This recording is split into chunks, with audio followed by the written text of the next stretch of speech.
everyone, welcome to another episode of Single and Married with Ezzy. I am so excited that you could be here with me today for another interesting topic. My name is Ezzy. I'm a pastor's wife, I'm a mom, I'm an author of 2 books. The first, Relationship Smart, Love, Courtship, and Marriage for Every Woman. Most of you have it, but if you don't have it, get your copy. It's available on Amazon. It's available on paperback and ebook everywhere fine books are sold. My second book, my newest book that I launched just July, few months ago, Brighter Days. Awesome book, great for everyone. It's a book of inspiration, a book you can use as a devotional. Brighter Days, 100 Thoughts of Hope, Love, and Blessings. Awesome book. Get yourself a copy, get for your family members, friends, and they will be blessed. Also, I have a marriage mentorship class that I just started. If you want to be part of it, please let me know.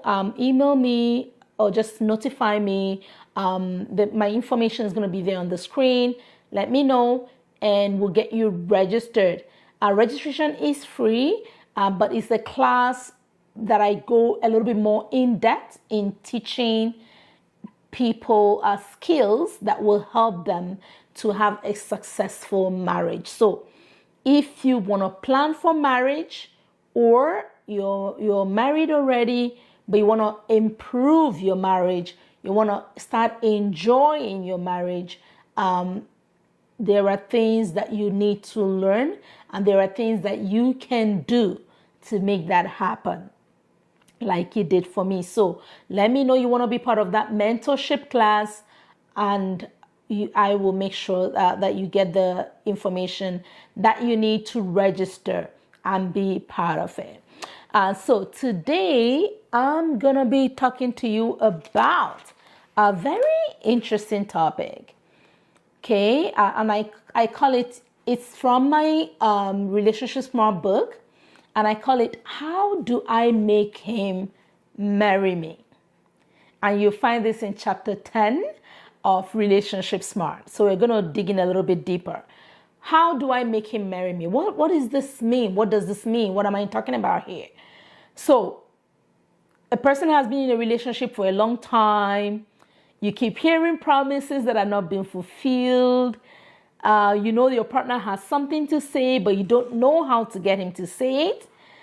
Sometimes women find themselves trapped in a relationship that is going nowhere. How do you make such a difference in the life of your partner that he wants to do nothing but take you all the way to the altar and wed you? Right? So that's what we're talking about. Just a few steps, a few things to do to get your relationship working and get it in the right direction that you want it to be. So point number 1, our topic is, how do I get him to marry me? So how do you take the relationship from where it is to the next level? How do you guys get to the next level, right? Number 1, you ready? Awesome. Okay, number 1, do not compromise your faith. Genesis 24 and verse 2. The Bible says there, so Abraham said to the oldest servant of his house, who ruled over all that he had, please put your hand under my thigh, and I will make you swear by the Lord, the God of heaven and the God of the earth, that you will not take a wife for my son from the daughters of the Canaanites among whom I dwell, but you shall go to my country and to my family and take a wife for my son Isaac. So number 1 thing, when you want to, don't compromise your faith. A lot of times when young women find themselves in that situation, they want the marriage to happen very quickly. they want to finalize the process, they want to get married, there is that temptation to compromise your faith. But don't compromise your faith. Stay true to who you are, because remember, marriage is a lifelong journey, right? It's not a journey of one day. It's not a journey of 2 days. It's not even a journey of 5, 10 years. Even at 10 years, honestly, it still feels like you're just beginning for some people.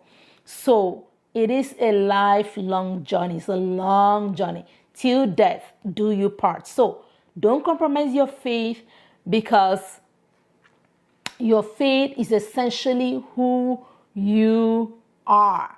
And you want to stay true to your faith so that you serve God wholeheartedly,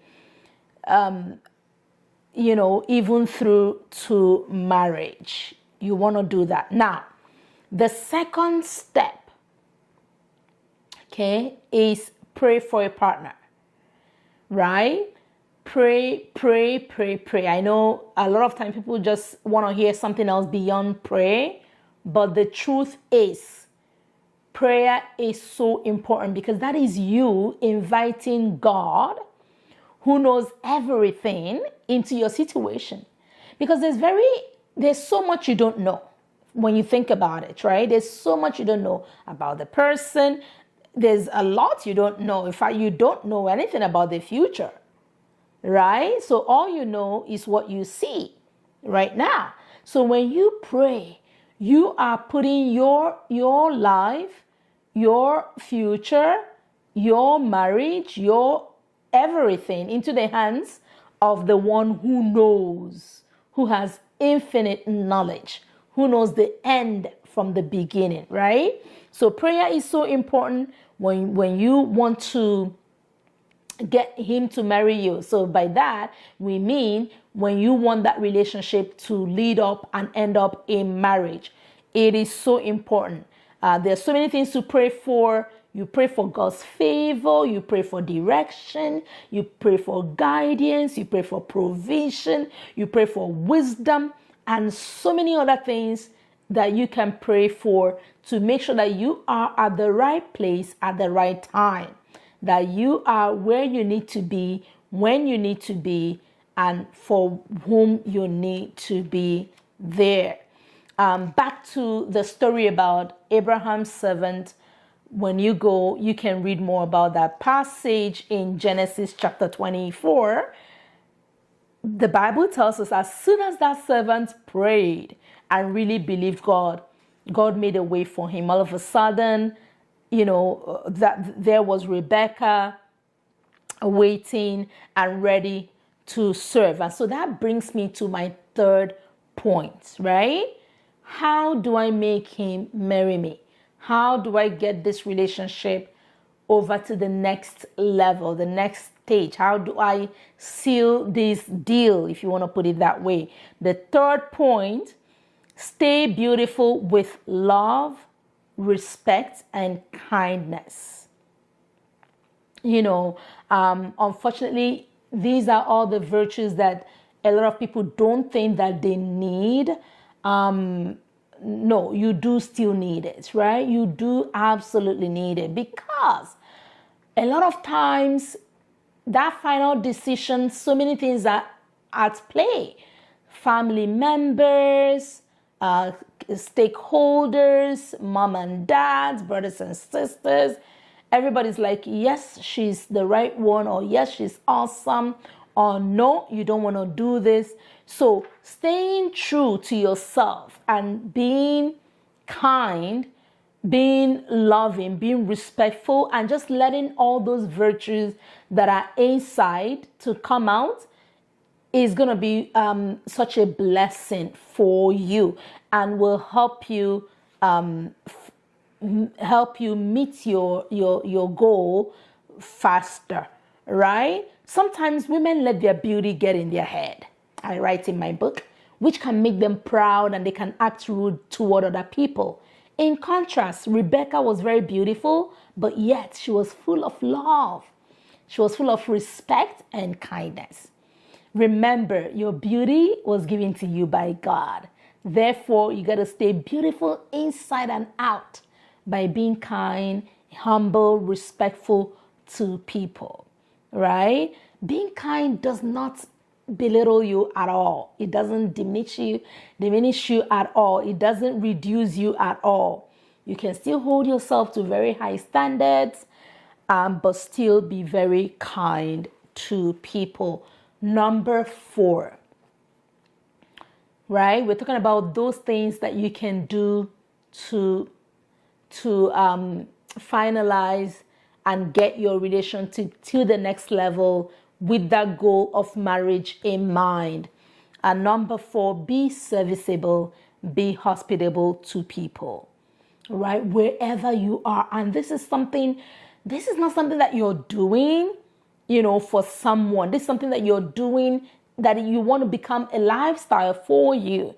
So right where you are at your workplace, right where you are at a home, right where you are in the church, serving whatever ministry that you're in the community, wherever you find yourself, be serviceable and be hospitable to people, because then your blessing, I like to say, will find you in your place of service, in your place of assignment, right? So you want to ask yourself, what has God assigned for you to do? What are you doing in his house, for example, right? Do you serve maybe like a Sunday school teacher, in the nursery worker, an usher, a music minister, whatever capacity, whatever you do it faithfully. Even at home, don't say, oh, this is my home. No, even at home, you do it faithfully. These are some of the things that Rebecca was so hospitable. She was so serviceable. She wasn't out looking for a husband. She was simply serving at home, obeying her parents, serving even strangers, showing love and kindness to people she hardly knew, right? And little wonder, God just blessed her, not just with any man, but an amazing man in the person of Isaac. All right. So those are some of the things I'm going to share. Okay, one more for you. The next thing is be honest about your background. Be honest. Okay. Sometimes there's that temptation to try to embellish things. No, but remember, if this is somebody you're going to marry, right? You want to be honest. You want to be truthful, and we can take a we can see how Rebecca in Genesis 24:24, when the servant, Abraham's servant, asked her some questions. The Bible says there, so she said to him, I am the daughter of Bethuel, Milcah's son, whom she bore to Nahor. So what does that mean? She was upfront. She was honest. She wasn't hiding anything. Honesty is very important during courtship. Okay? Avoid preparing your mate for a marriage that is founded on lies. Lies about your name, about your family, about your age, about your educational qualifications, your background. They are not just worth the trouble. All right? So you stay honest. Whatever you choose to share, because of course you share what is appropriate for the level or the stage of relationship that you are in. So whatever you choose to share, I just have a rule that let it be honest, right? It's better that you don't share than you share something that is dishonest, right? Because we're talking about taking you to that next level, right? And sealing that deal and getting you into marriage, okay? Okay, and the last one for today, whatever you do, don't keep your relationship a secret. Tell your family. Look at Genesis 24:28. The Bible says there, so the young woman ran and told her mother's household these things. It is always tempting to keep your relationship a secret from those closest to you. And don't do this. Tell your family. Secrecy can breed all kinds of evil. Sharing keeps you from lying and always looking for excuses. Note that the moment Rebecca knew what the man's intention was, she told her family. She shared it. Sometimes people wait until they have been engaged to the person, or even in some cases, they've married before they tell their family members, right? That's not right. So I understand your family dynamics may be different, but the whole idea behind telling family is that you are part of a family, right? You don't just belong to yourself alone. There's a family behind you. So if somebody desires to marry you, your family should be made aware and they should be in agreement, because you need the blessings of your parents or your guardians as well. All right. So I am hoping that you can put these few tips into practice. And I know that when you do this, it will help you stay on the right path. So don't forget, if this has helped you, share it with your friends, share it with your family. Let those around you know that, they can tune into this channel and hear quick, helpful, inspiring, resourceful teaching that can help them with their relationships, whether they're married or whether they are single. So I hope this has been a blessing. Remember, if you want to be part of that mentorship class, do send me a message so that I can get you in. It's going to be an amazing class. I just really want to use that opportunity to help and to groom and to strengthen and to mentor people, whether they are preparing or they are already in a marriage relationship. It can be better. Marriage is God's plan. He wants you to enjoy it. He wants you to be happy. He wants you to thrive. He doesn't just want you to manage it. He wants you to absolutely have fun stay at being married. So let me know and I will see you next time. So thank you and God bless you. Bye-bye.